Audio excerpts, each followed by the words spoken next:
Hello, hello, everyone, and welcome. Welcome to this special edition of the Royal Talens Creator Studio Live.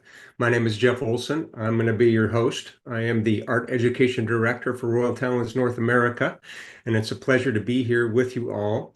We are going to be talking about a material that we have never talked about on this show before. We're talking 5 years of episodes, and not once have we talked about this wonderful medium. So long overdue, and spurred by a lot of recent interest and questions. I've been receiving different requests from professional artists, from artists, a few folks who are just curious about the material, some folks who are brand new to the material. And I felt because of that, we really needed to address it. And that is oil pastel. We're going to be talking about oil pastel, a relatively newcomer to the art material world in the sense that it was a product of the 20th century, kind of like acrylics, a little older than acrylics, but not too much. But nothing when you compare it to things like watercolor, right? 10,000 plus years old, or oils that date back to the 7th century, but relatively new for us as artists in our toolbox. So I'm going to share a presentation with you all. While I'm doing that, I'm not going to be able to see the comments or questions as they come up on YouTube and those of you joining from Facebook. I will, though, at the end, come back and we'll have a Q&A. And as always, we're going to be giving away a wonderful set of materials. We're going to be giving away a set of the Van Gogh Oil Pastels 60 color. So essentially one of every color that we offer in the Van Gogh Oil Pastel line. So a great prize for those who stick around at the end and go ahead and answer some of the questions, make comments, and we'll choose from them to be eligible. Remember, you have to reside in the US or Canada to be eligible for this giveaway. And I'll give more details as we get into it. But let's go ahead and start the presentation. I know you're going to enjoy it. Some fun images here, some fun history as always, and some real useful and practical information for those of you who are curious about oil pastels or using oil pastels and want some more info about them. So I'm going to go ahead and share my screen. And you're going to see my presentation pop up here in a second. Let me go ahead and make it larger there. There we go. All right, Van Gogh oil pastels, vibrant expression. And those of you who have used oil pastel before know what I'm talking about. These are the most vibrant colors you will ever come across. Just an incredibly expressive medium that gives you a lot of fun techniques, some of which we'll talk about today, to create really wonderful, wonderful results as artists. So let's go ahead and get into it. And of course, the first thing is what are oil pastels? A lot of you are probably very familiar with soft pastels. We've talked about them a lot on the show before. I've traveled around and shared information on soft pastels. So what's unique, and it's the obvious, right? It's in the name. In place of the traditional gum arabic or kaolin binder, we use a oil binder, and specifically a non-drying oil. So very different than the oils that you will find in oil paint, for example. Linseed oil is the basis for that. It's what we refer to as a drying oil. Creates a durable, strong, long-lasting paint film. Non-drying oils kind of stay wet continually. They don't dry. They don't create a paint film. And we'll talk about that some more as we get going. But first, let's jump into the history of pastels, oil pastels specifically. And we can't talk about them without talking about Kenai Yamamoto. He is a Japanese artist, born in 1882, lived until 1946, incredibly influential in Japan as a painter. He traveled throughout Europe from Russia all the way over to Paris. He learned from the post-impressionists and several Russian artists that he worked for. He was known for something called yoga. It's not the stretching, strengthening type of yoga. It's actually a Japanese word for Western style painting. And you see example of that here in the image and this wonderful portrait that was done by an artist friend, a Russian artist friend of his. Captures his likeness really well. He was also really informative in creating what was called the creative prince movement. In Japanese, it's sosoku hengu, and it was very different than the type of commercial studio systems of ukiyo-e that a lot of us are probably familiar with. It really emphasized expression and creativity over production. So really beautiful prints that he is known for as well. But he really is responsible, almost single-handedly, if you will, for the creation of oil pastels. So he was very pivotal and inspirational in folk arts, and specifically in children art education and art education in general throughout Japan. And still today, his influences can be felt.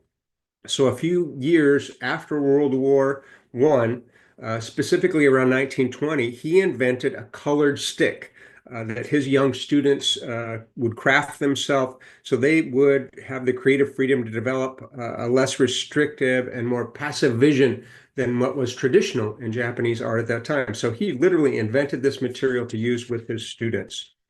When we go not very long, but just another year, he partnered with this company, which we know as Sakura.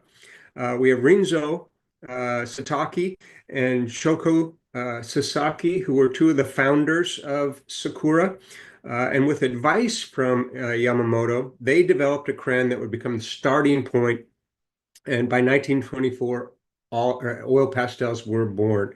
In 1925, the Sakura company created the name Craypa, probably a name many of you are familiar with.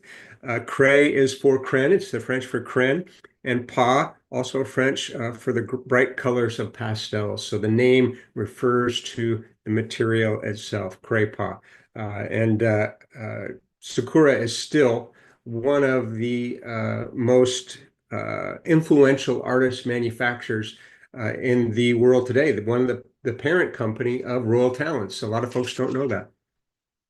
So let's talk about these first generations of oil pastels, and something that I learned putting this together for you, that the original oil pastels, there was actually one that was for different seasons. You had one for summer and one for winter, and that was because how they were first made. They were made with a coconut oil and a stiffening oil as the combination.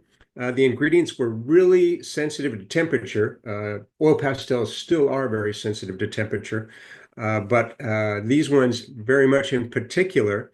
And so they created literally a cray pot for summer and then changed the recipe so they had a different one for winter. And by 1928, though, they had improved it and perfected it, and the craypaw sticks became usable, a single type of craypaw usable in any season, and that formulation continues to be the basis for the craypaw that children and adults use today.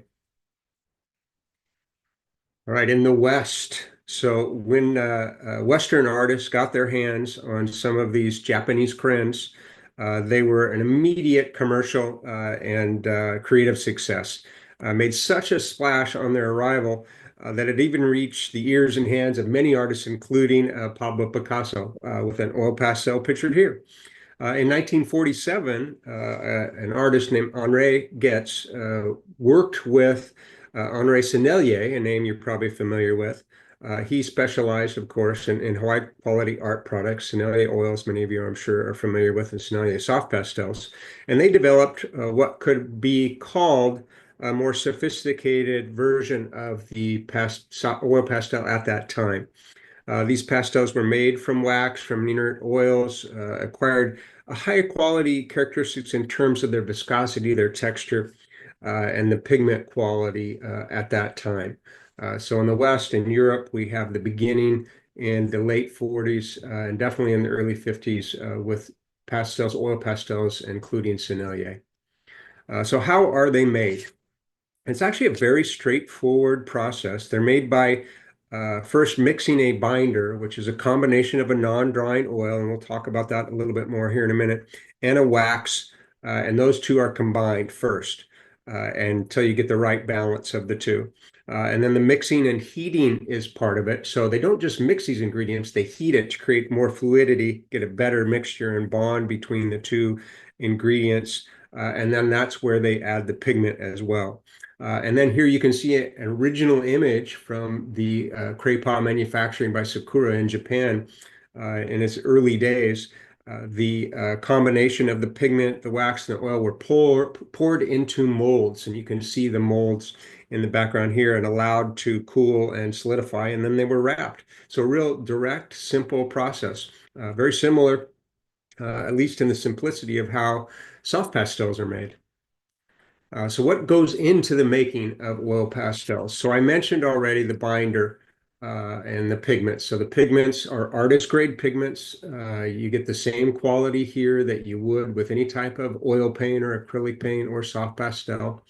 The composition of the binder is usually a combination of wax. It can be beeswax or paraffin. Paraffin is a petroleum derivative, and the wax's role in this is to harden the pastel without making it too brittle. Next, we have the oil. And remember, these are non-drying oils, and we'll get into that some more. They keep the pastel creamy and malleable during the working life of the oil pastel. Then we also see something added to stearic acid. So stearic acid is a fatty acid that's derived from animal or vegetables, oil specifically. It acts as a stabilizer and a thickener in the pastel mixture. So a really important ingredient to stabilizing the formulation. And then glycerol is added. Glycerol acts as an emulsifier for the combination, and it also adds stabilizing qualities. It really improves the consistency and the texture of the pastel. And then palm stearin, kind of the secret ingredient that was included way back when to make them for all seasons. The solidified form of these palm oils, which acts as a binder and a hardener in the oil pastels and provides a balance in the effect of the oil content in the oil pastel itself. And then finally, fillers. And fillers, of course, are used a lot in student grade. Kaolin or calcium carbonate chalk, essentially, can be used, but also it can be used to provide structure to the pastel so it's not too soft that it holds together in your hand. So not just a replacement for pigment, but it can play a role in the solidity of the oil pastel itself. So those are the basic ingredients that you will find, but primarily you've got pigment, wax, and a non-drying oil. There are several qualities out there of oil pastels, just like there are with many other artist materials. You have student or scholastic grade, it's often referred to. Here you see the Craypod Junior Artist material made specifically for younger artists or people who are just engaging enthusiasts. It does have the lowest pigment load, very similar to what we're talking about when we're talking about paint formulas, right? We're talking about primarily pigment, along with some other processes like milling and grinding. But here we have a lower pigment load, more wax than artist grade.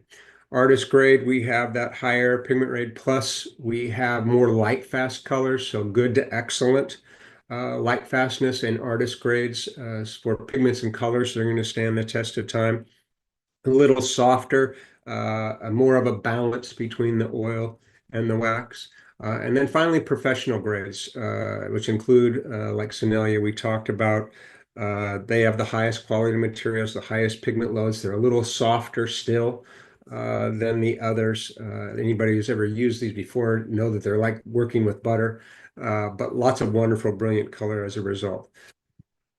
So what are some of the properties of oil pastels? What can you expect as an artist to experience when you're using this particular material? We're going to cover texture, color, opacity, light fastness, mixed media opportunities, the drying and temperature effects of the medium as well.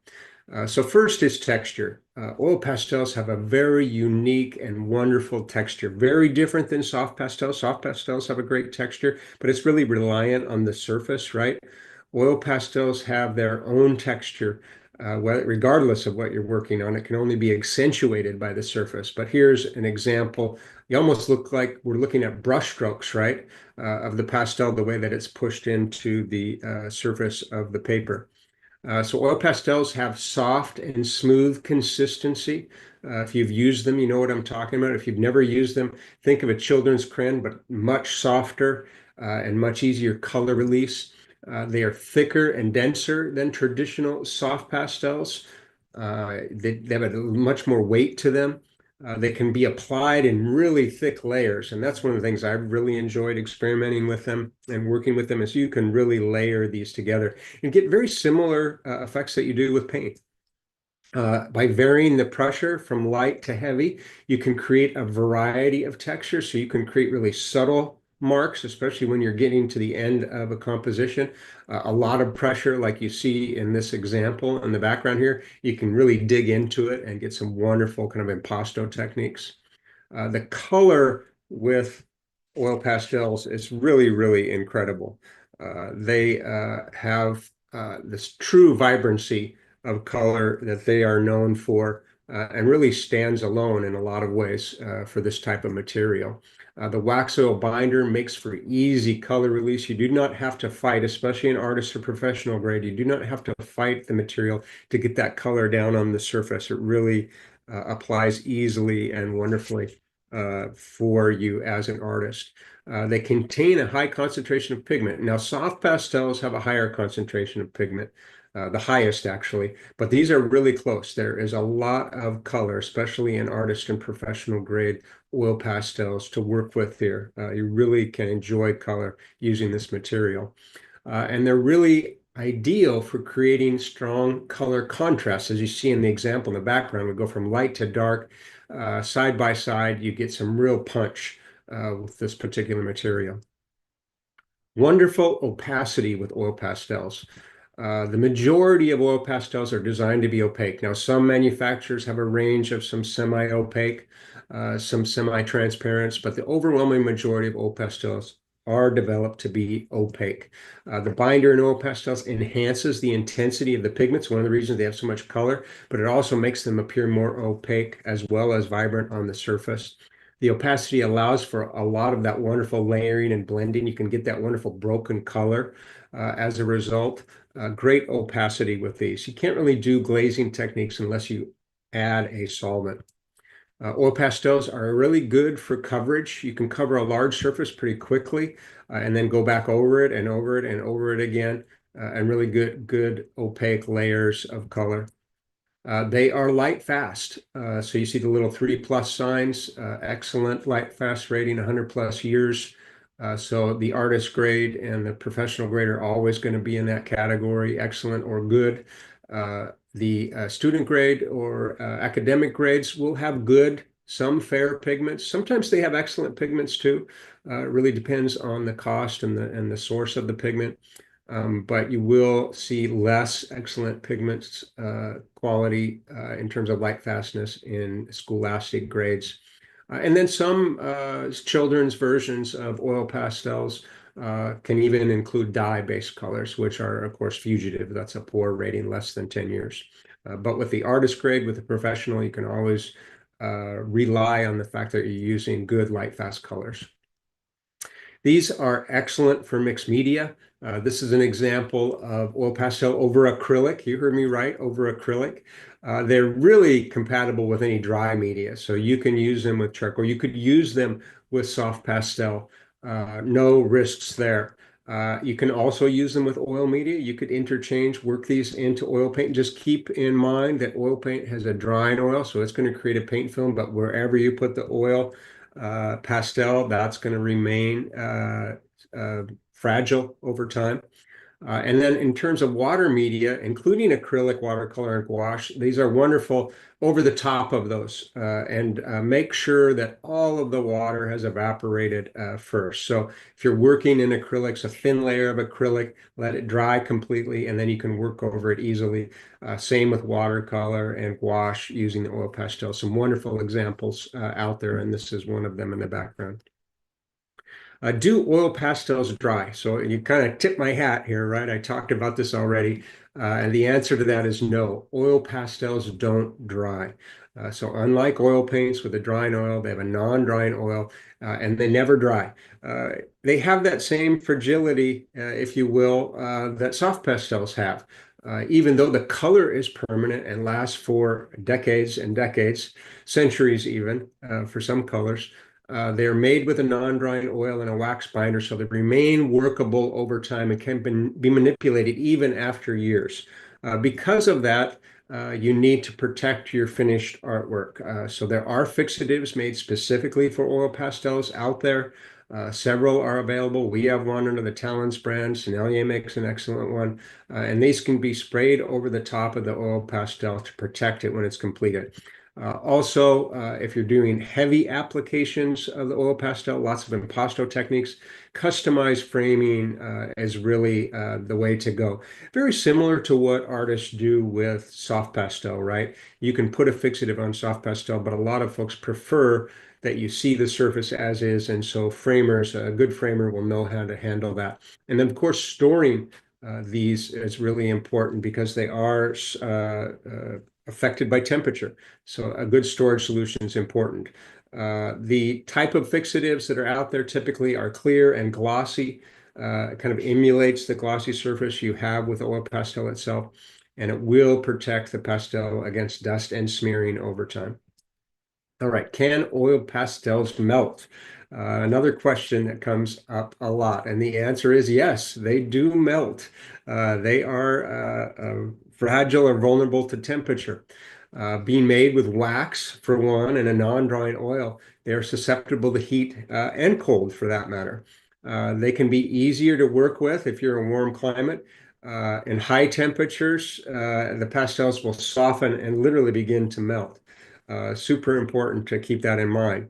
Heat can soften the oil pastel, which does allow for some unique techniques. So it's something you can use to your advantage in the studio if in a controlled environment. Something that I think is really important is really your storage, not only your finished artwork, but your storing of your tools, your oil pastels themselves. They really need to be kept at room temperature. You don't want them in the back of your car, for example, on a hot day, or just like with crayons when you were a kid, they will melt away on you. So let's jump into techniques now. There's some really wonderful techniques, great results you can get that include blending, impasto, layering, masking, scumbling, sgraffito, stippling, and then wet, which is using solvent. So let's take a look at some of these techniques and some of the things that you can achieve with the oil pastel. First, blending. They blend magically. They really are wonderful to work with in terms of their blending qualities. You can see here a quick example of some yellow to red, and how easily the two colors blend together just using the sticks themselves. But you can use other tools to blend as well. Q-tips, I've seen people use a brush. You can use so lots of different ways to blend the colors together, but you can get some really nice blends. The texture of oil pastels is wonderful. My image is a little blurry in the background. The detail of this great piece by Cristiano Walter. But you can see it looks like thick oil paint, doesn't it? It is a really wonderful surface that you can build up. I've even seen artists work on the palette with these. So they will mix a lot of color or just press the pastel onto the surface, or take a piece of it off with a palette knife and then smear it onto the painting with a palette knife. A really fun technique to try if you haven't tried that one before. Excellent at layering, just like traditional soft pastels. Oil pastels are really great at layering. Here you see an example from Fine Art Tutorials, an easy, quick study of the always popular subject of an apple, but really great layering to create different gradations and values within the composition. And you can see here over the top of some charcoal, so easy to work with a dry media. They're great for masking techniques. This is a real simple, direct one from a project for kids from Montessori from the Heart, but they can be used in more intricate and advanced techniques as well. So you can use masking tools and then go over the top with the color and peel up those masking here, just straight up tape, and get some really fun hard edge patterns and designs with oil pastels.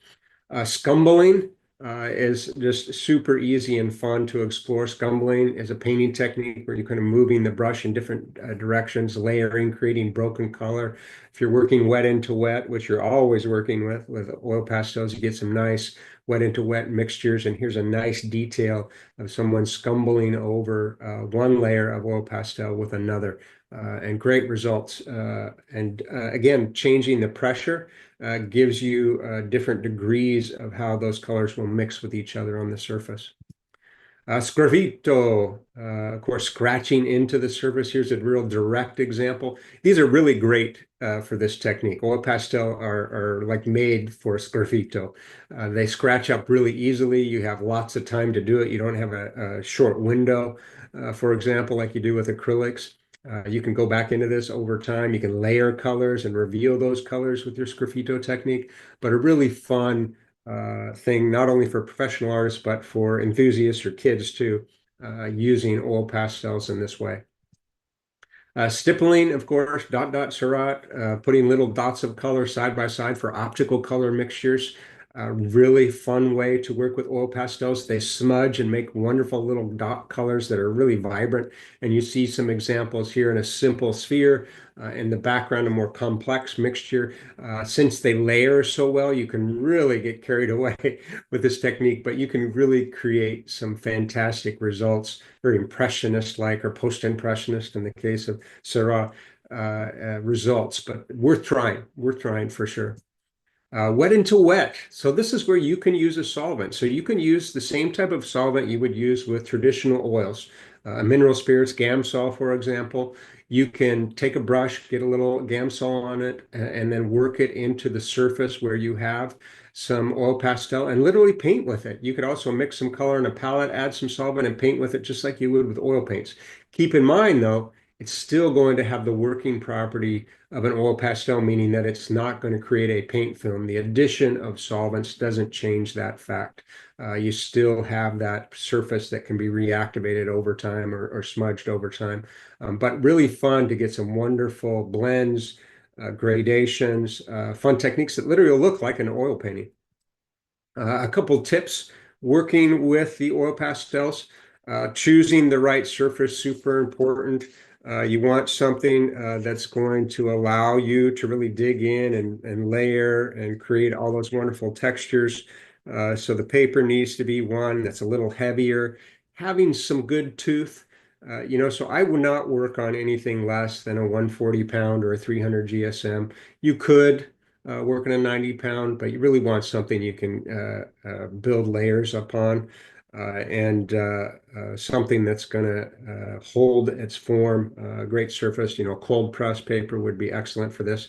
You could, though, use a real smooth surface too and get some really intricate blends and more detail as a result. Work in room temperature. You want your studio to be at room temperature to get the ideal consistency. If it gets too cold or too hot, you're going to be struggling with it. Now you can add heat, like with a blow dryer, to the surface to create some fun effects, kind of activate the pastel, if you will, and then let it cool again, and you get a nice kind of matte surface that's fun. Not really matte, but a smooth surface, a smooth glossy surface that's really fun to experiment with. But working in room temperature, definitely the recommendation there.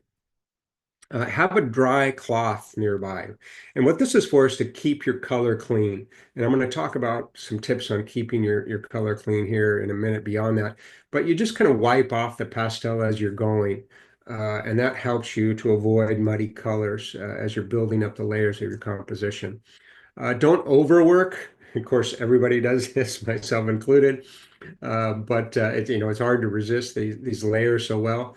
But don't try to see if you can get all 60 colors to layer over each other. Eventually, you're going to start creating mud. So try not to overwork. Sometimes less is better. Experiment a little bit before you get into some finished compositions with how well you can layer this material. Things to blend with. So I mentioned Q-tips, cotton balls can be used. Any type of soft cloth, like a cheesecloth, can give you great results. I've seen people working with chamois before. Brushes for blending with or without solvent can be a great way to blend it on the surface. And it picks up some of the color, but not as much as you see with a soft pastel. So they really are more successful in their blending. Experiment with solvents. I know I listed that as a technique, but I totally recommend it. I think, especially for you guys who are more painters than drawing, it's going to open up a whole new world for you in terms of another material that you can add into your toolbox for painting.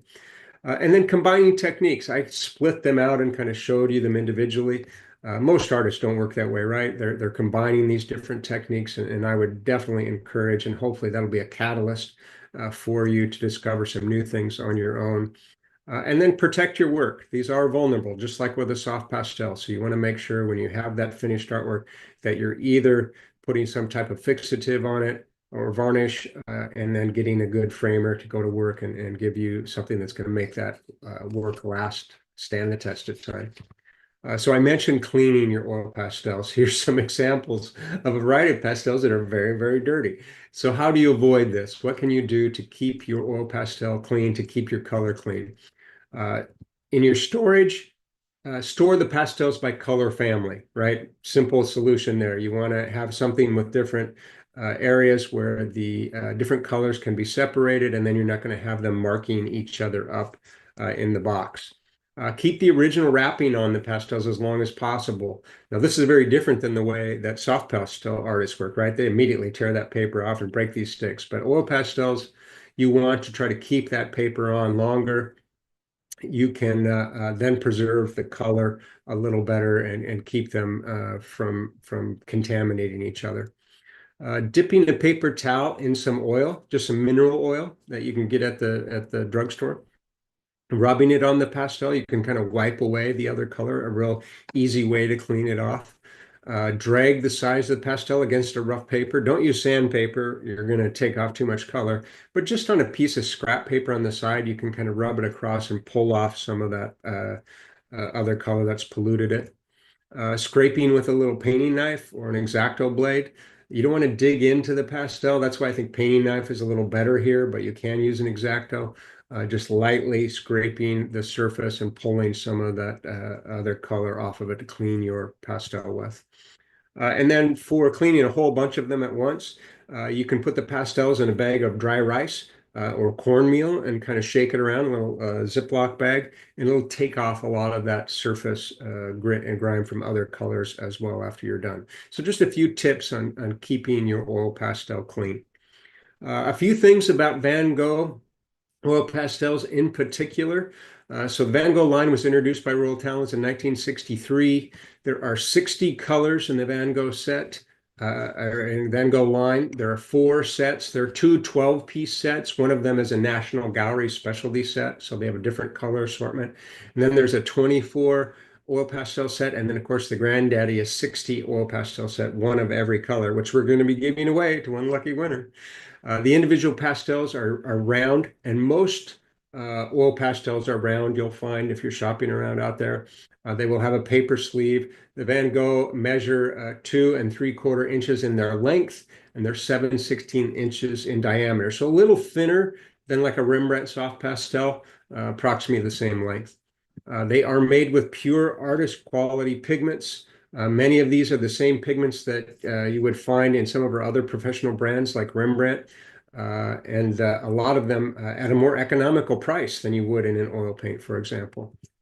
There are no carcinogenic pigments used in the line, so you won't find any cadmiums or cobalts or anything that you have to be concerned about with your health. These are an AP-approved product.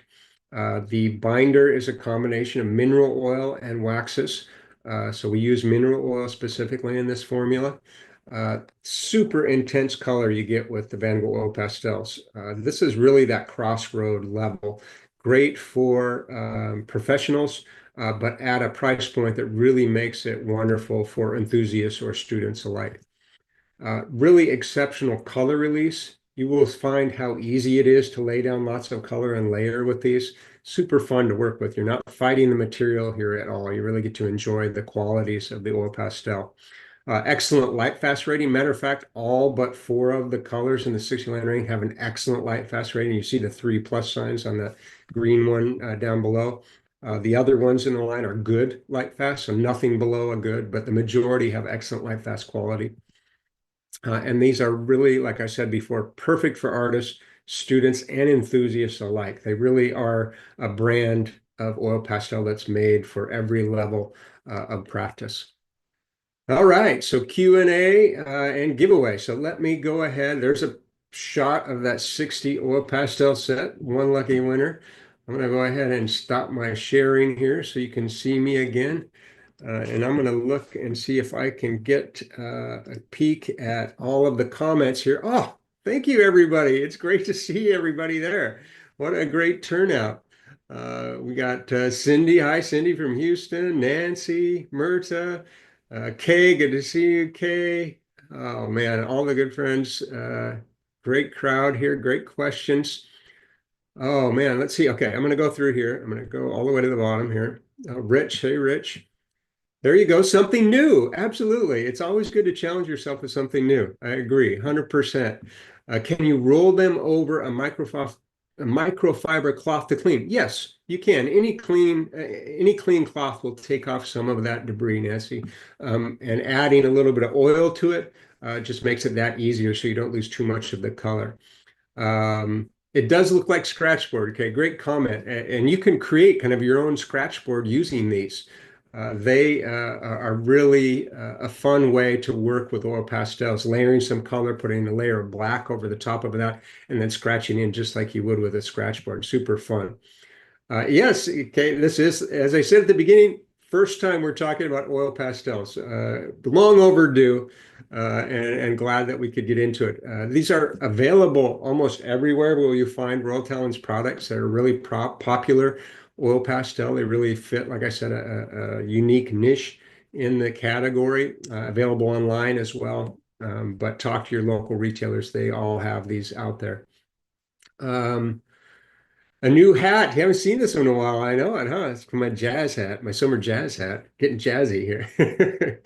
All right, you guys. So I'm going to pick a lucky winner, as always, from somebody who has made a comment. And I'm going to spin my little wheel here, and we're going to come up with a winner. And I'm going to click on. And Kay, you are the winner today.